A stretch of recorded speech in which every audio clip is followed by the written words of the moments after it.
Snap out of it. Get up already. Lying down for a mere fever? Don't be such a baby. Right now, my temperature is at 106 degrees Fahrenheit. I can barely move, and even though it's summer, I'm freezing and can't stop shivering. This isn't just a regular fever. I've said it over and over, I need to go to the hospital, but this woman in front of me dismisses me. It's just in your head. Ashamed to want a hospital for such a small thing. Close by, my month-old baby girl is crying. I'm sorry, sweetie. You must be starving. Mommy just can't muster the strength right now. As my world gets hazy, I hear a voice. My name's Orla. I'm a 28-year-old stay-at-home mom. From rural Texas, I was drawn to the city lights and ended up in Boston for college. Initially, some people teased me for my southern drawl, but others found it endearing. I was fortunate to make many friends here. Now my southern accent is almost gone, and people are often surprised to find out where I originally come from. After graduating, I got a job at a local firm in Boston as a receptionist. That's where I bumped into Robert, who worked for a client. He eventually became my husband. Robert's job at an international company often takes him overseas. We didn't get to see each other much, but after dating for 3 years, he popped the question one Christmas. Our wedding was a joyful occasion with college friends, colleagues, and family. Everyone was there celebrating our love. With tears streaming down, my mom held me close. You deserve all the happiness, she said. Life felt perfect. Until I moved in with that she-devil. Robert grew up as an only child, living with his folks. They were genuinely warm and welcoming when we first met, making me believe they were genuinely kind-hearted. The age gap between Robert's parents is more than a decade. His mom had him when she was just a teenager. She's nearing her 50s now, but looks so youthful. It's so lovely to have Orla with us, right, honey? She'd often chime in. Absolutely. If you ever face any trouble, just let us know, they'd assure. I'm so glad they're understanding. I've heard about those classic mother-in-law versus father-in-law tales, but with this mother-in-law, I think I'll be okay. I felt at ease. The first time something felt off was right after we got married. During a work break, I received a call from my mother-in-law. Picking it up, I heard, "So, when is Orla moving over?" Excuse me? I mean, aren't the two of you staying in the room you originally lived in? It's pretty cramped. Like a dog's kennel, isn't it? I just thought maybe you'd be moving here. Her voice was cheerful, as always, but I definitely sensed malice in her words. Robert had moved into my place after our marriage because our workplaces were nearby and I was attached to that space. Did she just call my house a dog's kennel? I'll discuss it with Robert, I said before hanging up. That night, I told Robert about the call. He felt the same way I did and immediately called mother-in-law. Hey, Mom. I talked to Orla, and we're not planning on living with you. Yep. Bye. What did mother-in-law say? She sounded a bit disappointed, but she got it. Good. I sighed in relief. Late that night, I got a single message from mother-in-law saying, "That's too bad." I apologized the next morning, but there was no reply. Time passed, and I discovered I was pregnant. Both our families were thrilled, but it seemed I had severe morning sickness and spent most of my day in the restroom. I ran out of paid leave and had to quit my job feeling guilty. After a while, although I still felt some nausea, I could manage some household chores. I always looked forward to the prenatal checkups, watching our little one grow. Whenever Robert could take a day off, he'd accompany me. If he couldn't, mother-in-law who lived in the same city would drive me. It's exciting. I wonder if we can find out the baby's gender soon, an upbeat mother-in-law remarked. Actually, the doctor mentioned we might know today, but as long as the baby is healthy, I tried to reply when she interjected. It's definitely a boy. We need an heir. I could only respond with a nervous laugh. At a subsequent checkup, we learned our baby was a girl. I hesitated, but informed mother-in-law. She paused for a moment, but said, "No matter the gender, it's still my grandchild."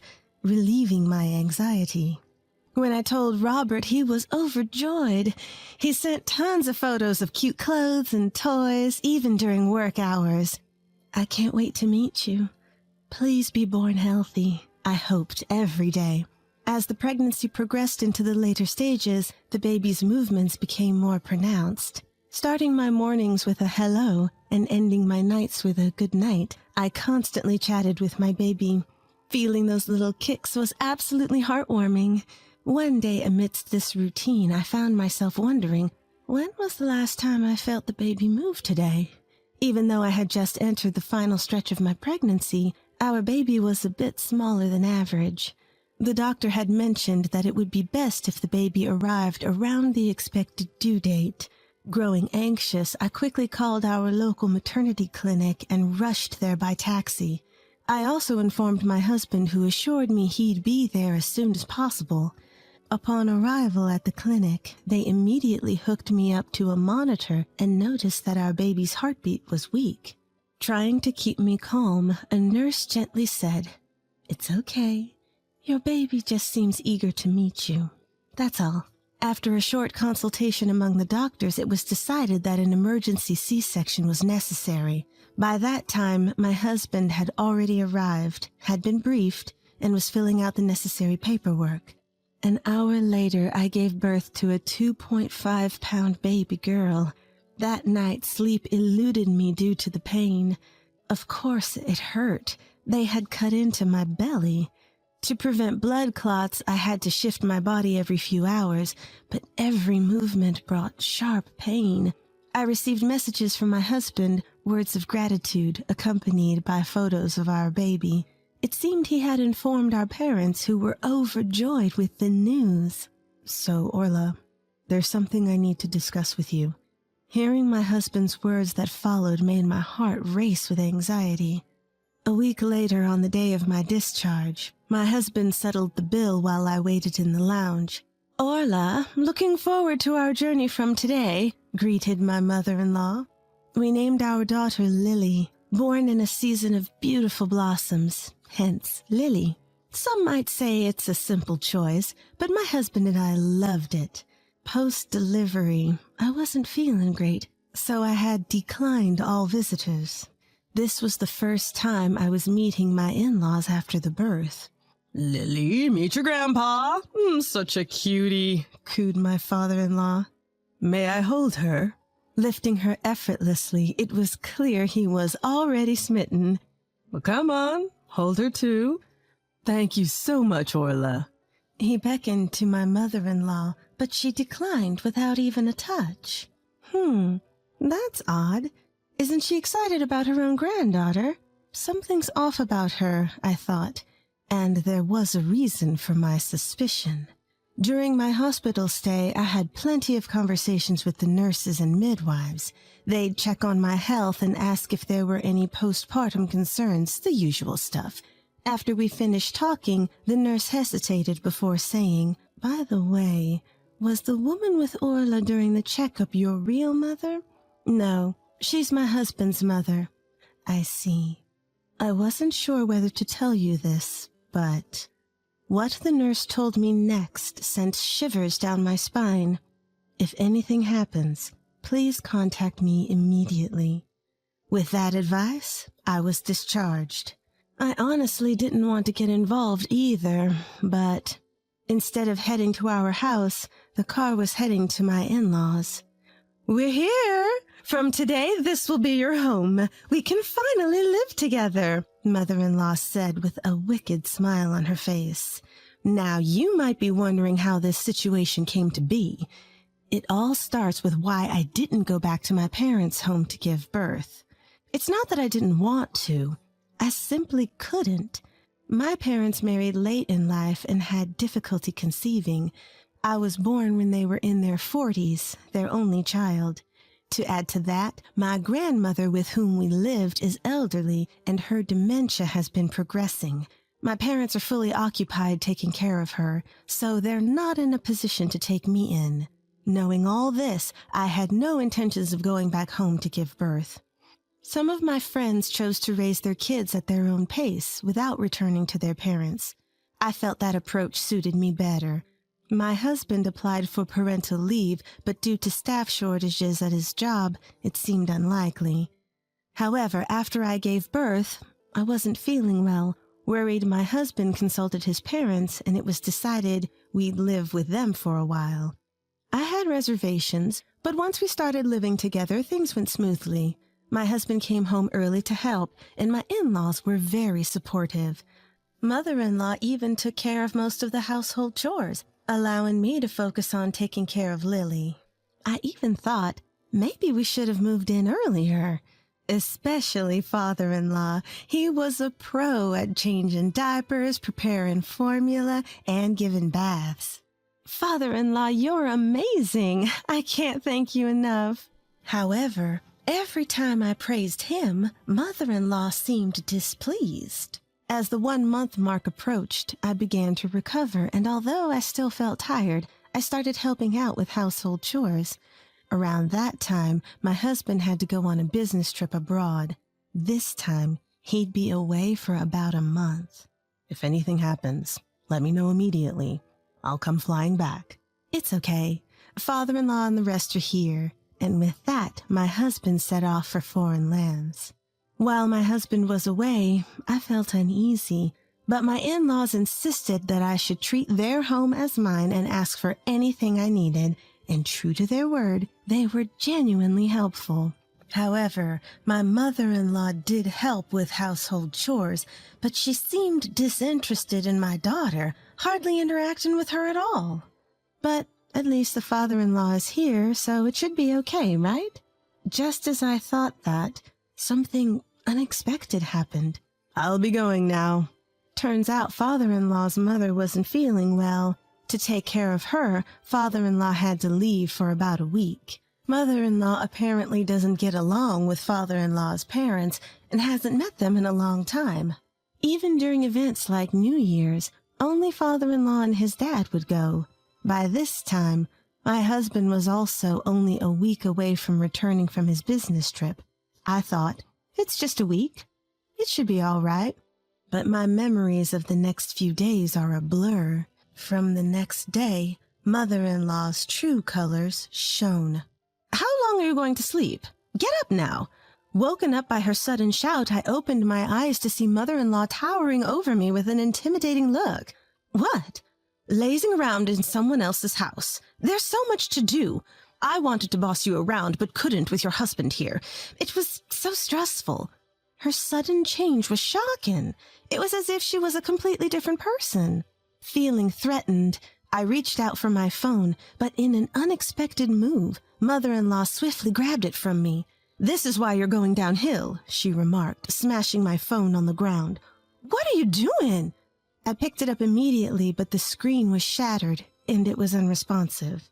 "You're always on this, neglecting your parenting duties. You're a failure as a mother." While mother-in-law said that, it wasn't true.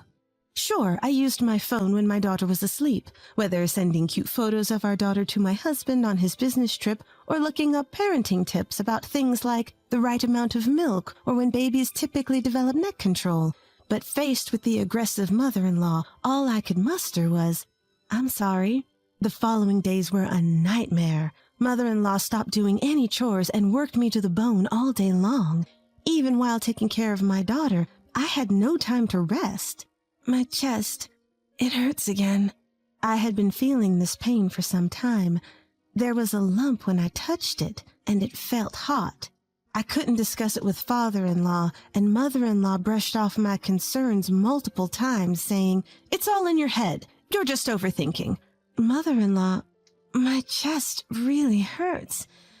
Can you take me to the hospital?" "You again with this? Running to the hospital for something minor? Are you out of your mind?" "But I feel feverish. Can I at least lie down?" "Pretending to be sick. Have some shame." Not allowed to rest, I juggled housework and childcare while feeling dizzy. When I took a moment to check my temperature, the thermometer read 102 degrees Fahrenheit. I had no way to call for help. Mother-in-law watched my every move, and I couldn't even step outside. At this rate, I would collapse. Both mentally and physically, I was at my limit. The next morning, my temperature shot up to 106 degrees Fahrenheit. Mother-in-law, I have a fever of 106 degrees Fahrenheit. Can you please take care of Lily? What? No way. I don't even want to touch a child like that. What's with that C-section anyway? Can't you have a child normally? I couldn't believe my ears. She really doesn't think of my daughter as her grandchild. Get up now. What's this fuss over a mere fever? Stop being so needy. Lily was crying, perhaps out of hunger. Mother-in-law continued to berate me, ignoring my daughter's distress. Then it happened. What the hell are you doing? This is outrageous. I heard a man's angry voice. Mother-in-law looked panicked, saying, What? Why are you here? Hearing that voice, whether from relief or exhaustion, I passed out. When I woke up, I found myself in a hospital bed. Orla? Oh, thank goodness. I'm so sorry. I'm truly sorry. My husband was there, tears streaming down his face as he looked at me. In my husband's arms, I could see Lily sleeping soundly. From what I was told, it seemed I had developed mastitis. They administered antibiotics and my fever had subsided. I felt much better. Curiously, I asked my husband, Why are you here? What about your business trip? He replied, You stopped communicating all of a sudden, and my mom just kept saying everything was fine. Also, the maternity clinic contacted me. They were concerned when you didn't show up for your checkup and couldn't get in touch. Apparently, when I didn't show up for my checkup, the clinic became suspicious. They reached out to my husband instead of me. Although my husband was unreachable overseas, he had informed them of his workplace, so they contacted him through his company. Realizing the gravity of the situation, he spoke with his supervisor and urgently returned to the States. About my mom, he said, she claims she wasn't in her right mind because of the heat, but I can't accept that. It's okay. I'll see her. Thus, after being discharged, a meeting was arranged. When we arrived at my in-laws, my father-in-law had returned and exclaimed, I'm truly sorry for everything. You apologize too. Mother-in-law sat meekly, but glared at me. I'm sorry, but I couldn't stand it. As soon as you were away, Orla, you just left everything to others. It made me want to be a little mean, she began. And with that, she burst into childish tears. What are you even saying, you liar? You're talking about yourself. I will never forgive you. Everyone looked at mother-in-law with cold eyes. Perhaps realizing her ridiculousness, she looked up.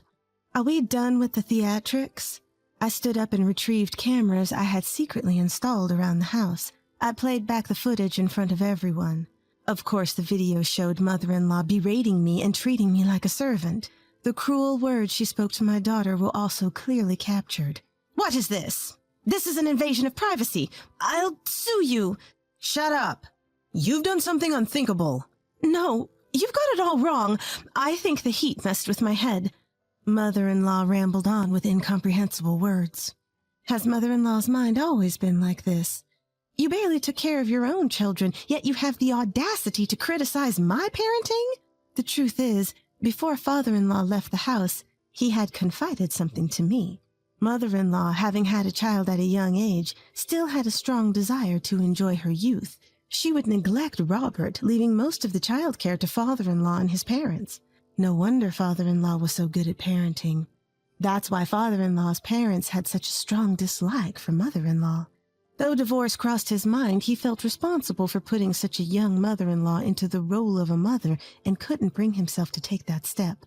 By the time Robert was old enough to understand things, mother-in-law began to show a little more care, so father-in-law felt relieved. However, he had noticed mother-in-law's lack of interest in their son. Suspecting the worst, and after consulting with me, he set up a camera before leaving.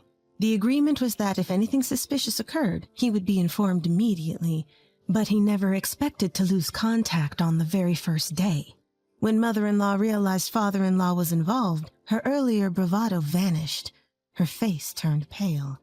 I later learned he had told her that if she messed up again, he'd consider divorce. You don't really care for Lily either, do you? When I asked that, she stuttered. No, that's not true. She's my precious granddaughter. Liar! Deciding to spill the beans, I told her about what I had learned from the nurse at the maternity clinic. From the time Lily's gender was confirmed, mother-in-law had been calling the clinic repeatedly. Her requests were outrageous, asking things like, is there any chance we could still have a boy? Apparently, they didn't tell me to avoid causing me stress. Eventually, the head doctor took charge, and the calls stopped. Hearing this, I felt nothing but disdain and wondered how she could treat human life so lightly. Both my husband and father-in-law felt the same. Get out! Leave, now! But girls, they're just so hard-headed and defiant, just like Orla. Boys are easier. They listen when asked a little thing, she rambled on incoherently. Robert, you're on my side, right? Suddenly, Robert, who had been silent until now, stood up. He grabbed his mother's arm and, without hesitation, dragged her out the door. Allies? Are you serious? After what you've done to my precious Orla? And Lily, I don't even see you as my mother anymore. Stay out of our lives. His mother looked shocked. She turned to me, pleading, Orla, I'm sorry. I apologize. Please convince him and Lily for me. But my mind was made up. I never want to see your face again. I tossed her purse to her and locked the front door. She caused a scene for a bit, but when our neighbors started coming out to see what was happening, she perhaps out of embarrassment hurried away. What happened after? My in-laws went through several discussions with their lawyers. She tried to reconcile many times, but his feelings had completely cooled off. In the end, she reluctantly agreed to the divorce. Thanks to the property settlement from him, she won't struggle financially for a while, but she's still in her late 40s. Sooner or later, she'll have to work. I'm not sure if she, who's never worked a day in her life, will manage, but she should face some hardships. As for us, Robert's company opened a new branch in Texas, and he had been wanting to transfer there. We decided to move. Our new home is just an hour's drive from my parents' place. Every weekend they'd visit, completely smitten with their granddaughter. Little Lily, who was born tiny, has grown so much she's off the growth charts. My father-in-law sold his house and started living alone. He's always been good at housework, so he's living comfortably.